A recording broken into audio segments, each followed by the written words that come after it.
స్థానిక సంస్థల ఎన్నికల్లో కాంగ్రెస్ పార్టీలో పోటీ చేసేందుకు అభ్యర్థులే లేరని బీఆర్ఎస్ మాజీ ఎమ్మెల్యే రసమై బాలకిషన్ అన్నారు.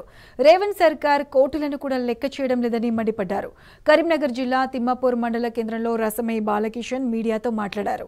స్థానిక ఎమ్మెల్యే కవ్వంపల్లి సత్యనారాయణపై రసమై బాలకిషన్ విరుచుకుపడ్డారు. మీడియా ప్రతినిధులను కూడా దూషించారని మండిపడ్డారు. కవ్వంపల్లి సత్యనారాయణ ఇకనైనా తీరు మార్చుకోవాలని సూచించారు.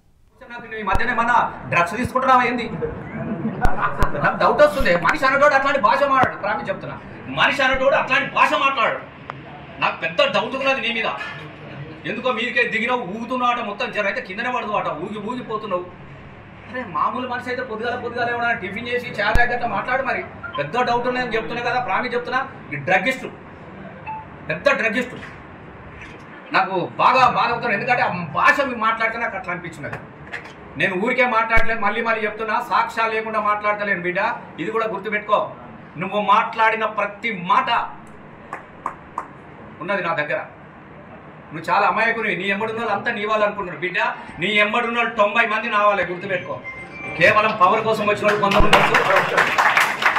మీకు అవకాశం కోసం చూస్తారు, మామూలు కాదు. అసలు నిన్ను తలుసుకుంటే నాకే భయం వేస్తుంది. నేను ఎట్లా దొక్కుతారో ఓటర్లు అనేది చాలా పరిశాలు ఉన్నాను. నేను చెప్తాను కదా, డిపాజిట్లు గుర్తుల మీద చేస్తే రేపు ఎంపీటీసీలు సరే సర్పంచ్ల పరిస్థితి ఎవరెట్లుందో నాకు తెలియదు. కానీ రేపు నీ కాంగ్రెస్కు మాత్రం ఏ ఊర్లో కూడా డిపాజిట్ వచ్చే పరిస్థితి కూడా లేదు. ఇంకోటి మొదటి నిలబడడానికి ఎవరు ముందుకు వస్తలేరు. ఇది ఒక ఫైనల్. దయచేసి నేను మిగతా వాళ్ళకు కూడా చెప్తా ఉన్నా, మేము ప్రజాస్వామ్య పద్ధతిలో మేము ఉంటాము. దయచేసి మళ్ళీ చెప్తా ఉన్నా,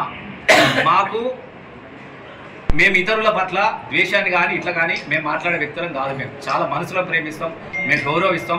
ఆ గౌరవంతోనే మేము ఉంటాం. ఇక నుంచి అన్న కూడా ఈ చిల్లర మల్లర రాజకీయాలు, ఈ బూతుల మాటలు పోవాలని చెప్పేసి ఈ సందర్భంగా పాత్రికేయ మిత్రుల సాక్షి చెప్తున్నా. పాత్రికేయుల సమక్షంలోనే ఇన్ని మాటలు జరిగినాయి కాబట్టి నేను మళ్ళీ చెప్తా ఉన్నా. దయచేసి దీని ద్వారానన్నా నీ భాష, నీ యాస, నీ వ్యవహారం మారాలని నేను మనస్ఫూర్తిగా కోరుకుంటున్నాను.